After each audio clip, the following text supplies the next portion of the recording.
বাদশাহ সুলাইমান তার সিংহাসন 9 মাইল উপর দিয়ে যাচ্ছেন।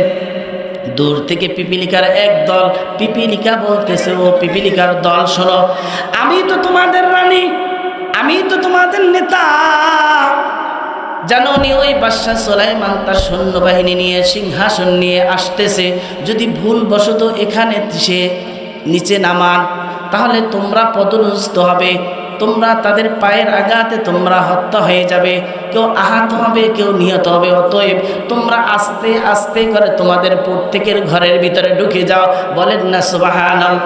হাত্তা ইদা আতাও আলা ওয়াদিন নামলি قالت يا أيها النمل ادخلوا مساكنكم لا يحطمنكم سليمان وجنوده وهم لا يشعرون।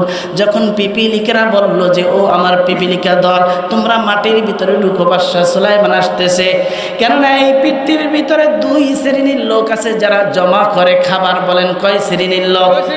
তার ভিতরে এক শ্রেণী আমরা 6 মাসের খাবার, 3 মাসের খাবার, 1 বছরের খাবার, 1 যুগের খাবার, এমন আছে জীবনের যা কিছু লাগে সব টাকা অ্যাকাউন্টে জমা করে রাখি, কিন্তু জানি না কয়দিন বাঁচবো। বলেন ঠিক কিনা? এই পৃথিবীর ভিতরে 2টা প্রাণী আছে, তার ভিতরে এক প্রাণী আছে মানুষ, যারা তাদের ভবিষ্যতের জন্য জমা করে রাখে সম্পদ। আর একটা শ্রেণী আছে পিপিলিকা, তারা 6 মাস আয় করে, আবার 6 মাস মাটির নিচে বসে বসে খায়। এছাড়া আল্লাহর জগতের কোনো মাখলুকাত ভবিষ্যতের জন্য কোনো কিছু সংগ্রহ করে রাখে না, কেননা সকলেই বিশ্বাস আল্লাহর উপরে। আমাদের বিশ্বাস কম বিদায় আমরা দুনিয়ার প্রতি মোহমায় ডুবে গেছি, এই জন্য আমাদের সম্পদের প্রতি মায়া বেশি। বলেন ঠিক কিনা? আল্লাহ রাসূল বলছে, ও দুনিয়ার মানুষ, তুমি এমনভাবে দুনিয়ায় চলবা, সকাল পেয়েছো সন্ধ্যা তুমি পাবে না, এভাবে তুমি চলবা। সন্ধ্যা পেয়েছো সকাল আর পাবে না, এভাবে তুমি চলবা।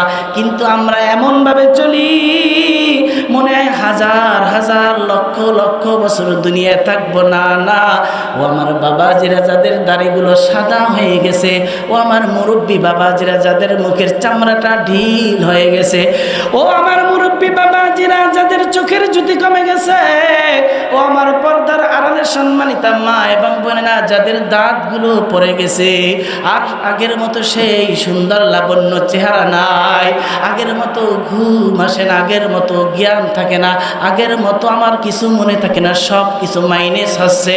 এখন আর কতকাল দুনিয়ায় বাঁচবা? আল্লাহ রাব্বুল আলামিন বলেন সূরাতুল হাদীদ 27 নম্বর পারায়, আলাম আহাদ ও আলাম ইয়ানি লিল্লাযীনা আমানু আন তাখশা কুলুবুহুম লিযিকরিল্লাহ। ও বুরআলা, ও দাড়ি পাকাওয়ালা মুরব্বি, ও পর্দার আড়ালের সম্মানিতা মা, আল্লাহ পাক বলেন সূরা হাদীদের, ও আমার বান্দা বান্দিরা আর কতকাল বাঁচবা? সব কিছু মাইনাস করে নিচ্ছি। এখনো কি আমি আল্লাহর ভয় তোমাদের অন্তরে ঢুকে না? এখনো কি নামাজের জন্য মন বসে না? এখনো কি রোজার জন্য তোমাদের মায়া হয় না? এখনো কি তোমার চোখের সামনে কত লোক চলে যাচ্ছে, কত যুবক মোটরসাইকেলে অ্যাক্সিডেন্ট হয়ে যাচ্ছে? ও যুবক ভাই, তুমি যখন গাড়িটা চালাও, তোমার গাড়ি চলন্ত অবস্থায় 2 সেকেন্ড লাগবে না অ্যাক্সিডেন্ট করিয়ে দিতে।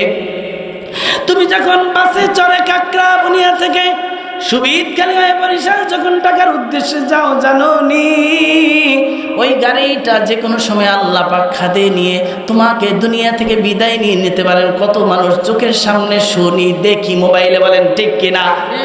কিন্তু আমরা মৃত্যুর প্রস্তুতি নেই না। আমরা সমাজের ভিতরে যত অশ্লীল কাজ আছে তা আমরা আরো বাড়াই। বলেন ঠিক কিনা? আর যে যত আল্লাহকে ভয় করে, আল্লাহর নাফরমানি কাজ সে করে না। আল্লাহ রাসূল যখনই বের হতেন, পূর্ব দিগন্তে যদি মেঘ দেখতেন, আর আল্লাহ রাসূল বলতেন আল্লাহ ইয়া উম্মতি। কেননা আল্লাহ পাক পূর্বের নবীদের উম্মতদের অপরাধের কারণে বড় বড় বন্যা দিয়েছে, আযাব দিয়েছে। আল্লাহ রাসূলের ভয় ছিল আমি জীবিত অবস্থায় আমার উম্মতের উপর আল্লাহ নাকি আবার আযাব দেয়। এই জন্য আল্লাহ রাসূল উম্মতের জন্য ভয় করে আল্লাহর কাছে ক্ষমা চাইতো, তওবা করতো, বলেন না সুবহান। যে যত বেশি আল্লাহর নাফরমানি কাজ করবে তাদের উপরে ওই জমানায় আল্লাহ পাক আসমান থেকে তত বেশি তবজি যেমন ছিঁড়ে যায়, তত বেশি বিপদ আপদ বালা মুসিবত আসমান থেকে আল্লাহ পাক নাজিল করবেন। কেননা বিপদ দেওয়ার মালিক কে? ক্ষমতা দেওয়ার মালিক কে? ইজ্জত দেওয়ার মালিক কে? রিজিক দেওয়ার মালিক কে? বেঁচে রেখেছেন কে? আবার নিয়ে যাবেন কে? কিন্তু মুখে বলি সব কিছুর মালিক আল্লাহ, কাজের বেলায় আমরা নাই, বলেন ঠিক কিনা? এই জন্য আল্লাহ রব্বুল আলামিনের নাফরমানির কাজ যেই সমাজে যত বেশি হবে, যেই দেশে যত বেশি হবে, ওই দেশের উপরে তত বেশি আল্লাহ পাক আযাব গজব নাজিল করবেন। আল্লাহ রাসূল সাল্লাল্লাহু আলাইহি ওয়াসাল্লাম বলেন, ও উম্মত শুনে রাখো, হাসরের ময়দানে আল্লাহ পাক 5টা প্রশ্ন করবেন। বলেন কয়টা? আমাকে, আপনাকে, সকলকে কয়টা? এই জন্য আল্লাহ পাক বলবেন যে ও উম্মতে মুহাম্মাদি, ও বনি আদমের সন্তান, একটা পাও সামনে দিতে পারবে না, 5টা প্রশ্নের উত্তর দেবে। 1, আন উমরিহি ফিমা আফনা, তোমাকে আমি আল্লাহ 60 বছর 70 বছর জিন্দেগি দিয়েছি, কিভাবে কাটিয়েছো আমি আল্লাহকে জবাব দাও। ও দুনিয়ার যুবক, আন উমরি ফিমা আফনা, তোমাকে যে যৌবন বয়স দিয়েছি ওই যৌবন বয়সটা কিভাবে কাটিয়েছো? সারা রাত ফেসবুক চালিয়েছো, মেসেঞ্জার চালিয়েছো, ইমো চালিয়েছো, ইউটিউব চালিয়েছো, অশ্লীল কিছু দেখেছো, রাত 2টা বেজে গেছে, পরকিয়া করেছো। ফজরের সময় মুয়াজ্জিন হাইয়া আলাস সালাহ বলেছে যাওনি, আসসালাতু খায়রুম মিনান নাওম বলেছে মুয়াজ্জিন, ঘুমের চাইতে নামাজ উত্তম, কিন্তু তুমি যাওনি। ও যুবক, তুমি তোমার সময়, তোমার বয়সটা কিভাবে কাটিয়েছো জবাব দিতে লাগবে আল্লাহর দরবারে। তুমি গান বাদ্য কিভাবে বাজাও, তুমি অশ্লীল কি করো, সব কিছুর জবাব দিতে হবে যুবক। এই জন্য আল্লাহ রাব্বুল আলামিন বলো, ও দুনিয়ার মানুষ, তোমার পরকালকে তুমি হিসাব করে বানাইও, তোমার কবরকে তুমি সুন্দর করে সাজাইয়া যাইও, তোমার মিজানের পাল্লার হিসাবটা তুমি দুনিয়ায় বৈশা হিসাব করে যাইও। ও দোকানদার ভাই, তুমি দৈনন্দিন হিসাব করো, তোমার দোকানে কয় টাকা আয় হয়েছে, কয়টা পণ্য তুমি বিক্রি করেছো। দোকানদার ভাই, বছর শেষে হাল খাতা করো, কয় টাকা তোমার আয় ব্যয় হয়েছে। ও মুরব্বী বাবা, তুমি কয় দিন দুনিয়ায় বেঁচেছো, কয় ওয়াক্ত নামাজ পড়েছো, কয়টা রোজা রেখেছো, হিসাব করছো নি? এই জন্য আল্লাহ রাসূল বলেন 3 নম্বর প্রশ্ন, ওমা ওয়ান মালি মিন আইনা ইকতাসাবাও, তোমার আয়ের উৎসটা ছিল কি? তুমি অটো চালিয়েছো, তুমি অটো চালিয়ে তুমি কি তোমার টাকাটা কোন পথে ব্যয় করেছো? এই সমাজের যুবক শুনে রাখো, গান বাদ্য বাজানো হারাম। তুমি বিবাহের সময় একটি ইসলামী ধর্মীয় সুন্দর একটা সুন্দরকে তুমি একটি কাজের মাধ্যমে তুমি নষ্ট করে দিলা। তুমি মনে করো একটু গান বাজনা বাজালে কি হয়? ও বাবাজি শুনে রাখো, মুরব্বিয়ানে কেরাম, আপনারা সকলেই জানেন আব্দুল কাদের জিলানী রহমাতুল্লাহ আলাইহির মায়ের পেট থেকে বের হতে হলে, ওই রকম মাওয়ালা সমাজে হতে হলে, তাহলে গান বাদ্য ছেড়ে দিতে হবে।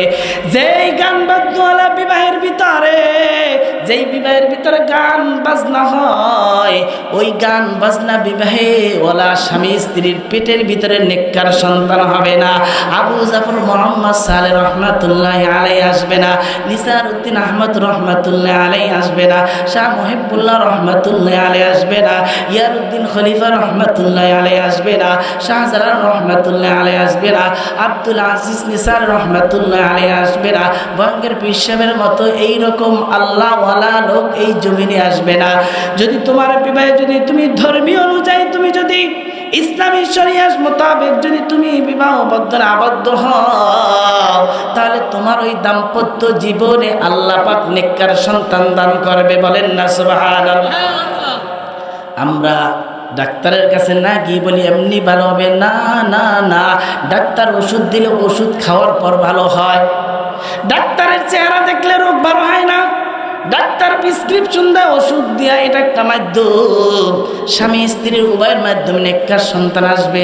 কিন্তু প্রথমেই যদি আল্লাহু আকবারের জায়গায় যদি শয়তান খুশি হয়ে যায়, ওখানে ওই বিবাহের ভিতরে, যেই বিবাহের ভিতরে গান বাদ্য হবে, অশ্লীল কিছু হবে, সেই বিবাহে ওই পুরুষ বর এবং কন্যা তাদের দাম্পত্য জীবনে কখনো আল্লাহওয়ালা সন্তান হবে না। আর যেই সমস্ত মুরব্বীরা বলবে যুবকরা তো করবে এখনই সময়, এইটুকু অনুমতি দেওয়ার কারণে ওই যুবক ওই গান বাজনার ভিতরে নেশা করে, মদ করে, নারীর সাথে পরকিয়া করে, জিনা করে, যত রকমের অশ্লীল কাজ করে, এর ভাগীদার ওই মুরব্বী যে তার সাথে সহমত করেছে। ও মুরব্বী একটু চিন্তা কইরা দেখেন, আজকে ৪১তম কাকরাবুনিয়া শরাফাতিয়া এই মাহফিলে যারা টাকা দিয়ে, শ্রম দিয়ে, যে যেভাবে আজকে উপকৃত করেছেন, আঞ্জাম দিয়েছেন, কাল হাসরের ময়দানে আমলনামায় দেখবেন যে যত টাকা দিয়েছেন, শ্রম দিয়েছেন, এর ফজিলত সেখানে পাবেন। বলেন না সুবহানাল্লাহ। আর যেই সমস্ত মুরব্বীরা সমাজে অশ্লীল কাজে, যুবকদের, মুরব্বীদের অশ্লীল কাজে সহযোগিতা করবেন, তারাও কবরে গিয়ে এর নেকি পাবেন না, উল্টো আরও কবরে গিয়ে কি পাবেন? নেকির বলতে কি পাবেন? গুনাহ পাবেন। ভাবিয়া করিয়েন কাজ, করিয়া ভাবিয়েন না। এখন তো পরকীয়া ঘরে ঘরে আসছে। আগে তো সামাজিক একটা বিবাহ প্রচলন ছিল, এখন আর বাবার কাছে জিগায় না। বলেন জিগায়? অধিকাংশ বিবাহ প্রত্যেক জায়গায়, সমাজে, গ্রামের সব জায়গায় পরকীয়া এমনভাবে আসছে, বাবার কাছে জিগাই না। বাবাকে ফোন দিয়ে প্রবাসে গিয়ে বলে, বাবা অমুক জায়গা আমার তোমার পুতের বউ, ছেলের বউ নিয়ে আসো। তখন বাবা কি করে? হাত বাঁধা। কেন? যদি ছেলের কথা না মানে মাস শেষে কি দেবে না? টাকা পাঠাবে না। বলেন ঠিক কি না? অতএব আমরা যুবকদেরকে অশ্লীল কাজে যে সহযোগিতা করি, এই যুবকরা যত খারাপ হবে, এর দায়ভার ওই সমস্ত গার্জিয়ান মুরব্বীদেরকে। বলেন ঠিক কিনা? আল্লাহ রাসূল সাল্লাল্লাহু আলাইহি ওয়াসাল্লাম বলে, ও দুনিয়ার মানুষ, তুমি কোন পথে আয় করেছো, কোন পথে ব্যয় করেছো, এমনকি তুমি কি জানতা? ৪১তম কাকরাবুনিয়া মাহফিল থেকে তুমি কি শিখেছো? হাসরের ময়দানে 5টা প্রশ্ন উত্তর দিতে হবে। 1 নম্বরে গোটা জীবনের হিসাব, 2 নম্বরে যৌবনের হিসাব, 3 নম্বরে কোন পথে আয় করেছি, 4 নম্বরে আবার কোন পথে ব্যয় করেছি, 5 নম্বরে তুমি কতটুকু জানতা আর জানা অনুযায়ী কতটুকু মানতা। এখন তো সবাই মুফতি সাহেব, অটোওয়ালা মুফতি সাহেব, চার দোকানদারওয়ালা মুফতি সাহেব, ঘরের স্ত্রীও মুফতি সাহেব। বলেন ঠিক কিনা? এই জন্য আল্লাহ রাসূল বলেন, তুমি কতটুকু জানেছো এবং সেই অনুযায়ী কতটুকু মেনেছো, আমি আল্লাহকে তুমি জবাব দাও। এই 5টা প্রশ্ন উত্তর দেওয়ার পর তারপরে সামনের পরীক্ষা। আল্লাহর নবী বাদশাহ সুলাইমান, ওই যে পিপিলিকা বাদশাহ সুলাইমানের সিংহাসনের আওয়াজ পেয়ে তারা বলতেছে, ও আমার দলের সৈন্যবাহিনী শুনো, তোমরা যার যার গর্তের ভিতরে ঢুকে যাও। 9 মাইল উপরে সিংহাসন, বাতাস সুলাইমানের কানে নিয়ে গেছেন। বাদশাহ সুলাইমান শোনার পরে মুস্কি হেসে দিলেন। ফাতাবাসসামা দাহিকাম মিন কওলিহা, আল্লাহ পাক বললেন, বাদশাহ সুলাইমান ওই পিপিলিকার কথা শোনার পর মুস্কি হেসে দিলেন। কেননা মুস্কি হাসা আল্লাহর নবীর সুন্নাত, তবে অট্ট হাসি দেওয়া যাবে না। আল্লাহ পাক কোরআনুল কারীমে সূরা মাঈদার ভিতরে বলেন, ফালিয়াদহাকু কলিলাও ওয়ালিয়াবকু কাসীরা। ও দুনিয়ার মানুষ, কম কম হাসো, বেশি বেশি করে কাঁদো। আর আমরা চোখের পানি ফেলাই না, আমরা বেশি বেশি হাসি। যে যত বেশি হাসবে তার অন্তর পাথরের মতো শক্ত হয়ে যাবে। মা মারা যাবে, চোখ থেকে পানি আসবে না। বাবা মারা যাবে, চোখ থেকে পানি আসবে না। আত্মীয় স্বজন আপনজন মারা যাবে, চোখ থেকে পানি আসবে না। কেননা অন্তরটা পাথরের মতো গুনাহ করতে করতে শক্ত হয়ে গেছে। বলেন ঠিক কিনা? মানুষের লাশ চোখের সামনে দেখি, কবরে মানুষ নামাই, কিন্তু আমিও যে ওই কবরের যাত্রী, আমার যে মরতে হবে, এই মরার কথা স্মরণ করে আমার চোখ থেকে পানি আসে না। এটা হচ্ছে দুনিয়ার ভালোবাসা। যদি পরকালের প্রতি আমাদের ভালোবাসা থাকতো, বেশি বেশি করে কাঁদতাম। আর কম কম হাসতাম। এই জন্য বাদশাহ সুলাইমান পিপিলিকার কথা শুনে হেসে দিলেন। কেননা 9 মাইল উপরে পিপিলিকা মাটিতে বসে কথা বলছেন, ওই কথাগুলো আল্লাহ পাক বাতাসের মাধ্যমে শুনে গেছেন, বাতাসের মাধ্যমে শুনে নিয়েছেন বাদশাহ সুলাইমান। এরপরে আল্লাহর শুকরিয়া আদায় করলেন, ও আল্লাহ রব্বি আউজি'নি আন আশকুরা নি'মাতাকাল্লাতী আন'আমতা আলাইয়া ওয়া আলা ওয়ালিদাইয়া। আল্লাহ আপনি আমাকে এবং আমার পিতা মাতাকে যে আমার নিয়ামত দান করেছেন, এই শুকরিয়ার জন্য আমি বলি আলহামদুলিল্লাহ। আয় আল্লাহ আমি যেন ইবাদত বন্দেগী করতে পারি আপনার সন্তুষ্টি ইবাদত বন্দেগী, যেই ইবাদত করলে আপনি খুশি। আর আমরা এমন নিয়ামত আমরা পেয়েছি কিন্তু নিয়ামতের শুকরিয়া আদায় করি না। আল্লাহ পাক সূরাতুজ জুমার 25 নম্বর পারায় আল্লাহ পাক বলেন, ওয়া ইযা আন'আমনা আলাল ইনসানি আ'রাদা ওয়া নাআ বিজানিবি। ও দুনিয়ার মানুষ শুনে রাখো, আমি আল্লাহ যখন বান্দাদেরকে বিপদ দেই, বিপদ আসে কি আসে না? বিপদ কি বলে আসে?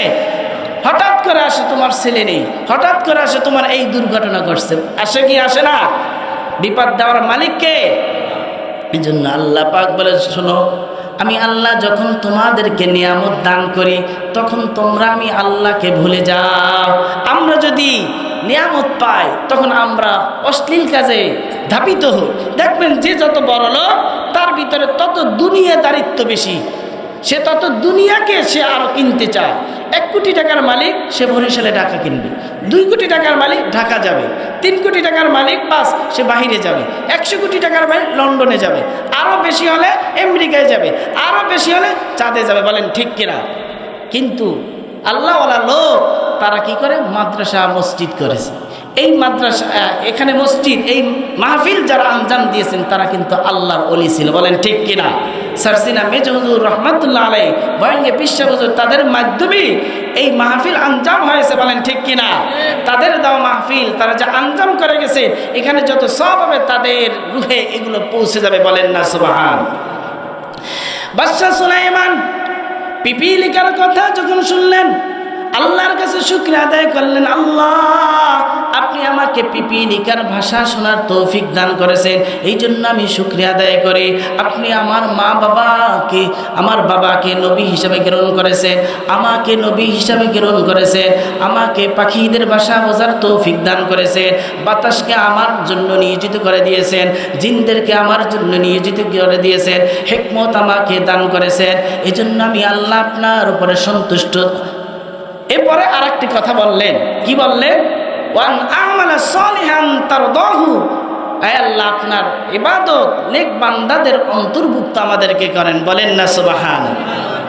আমরা কিন্তু নামাজের ভিতরে বলি আল্লাহ আপনি আপনার নেককার বান্দাদের অন্তর্ভুক্ত আমাদেরকে করেন, কিন্তু আমরা মুখ দিয়ে বলি কি? এই যে 60 বছর 70 বছর নামাজ পড়ে আসছি, সূরা ফাতিহার অর্থই জানি না, সুবহান রাব্বিল আযীমের অর্থটাকে তাও জানি না, সামি আল্লাহু লিমান হামিদা রব্বানা লাকাল হামদ অর্থ কি তাও জানি না, সুবহান রাব্বিল আযীমের অর্থই জানি না। এমন কি আমরা যে তাশাহুদ পড়ি, দুরূদ শরীফ পড়ি, দোয়ায়ে মাসুরা যে আমার নিজের জন্য করি, সেটার অর্থ আমরা জানি কি জানি না? অনেকেই জানি না, পড়তে আসি, এই তো পড়তেই আসি। আল্লাহ পাক আমাদের যতটুকু ইবাদত বন্দেগী করি সেই ইবাদত বন্দেগী বুঝে শুনে করার তৌফিক দান করেন। সকলে বলেন আমিন।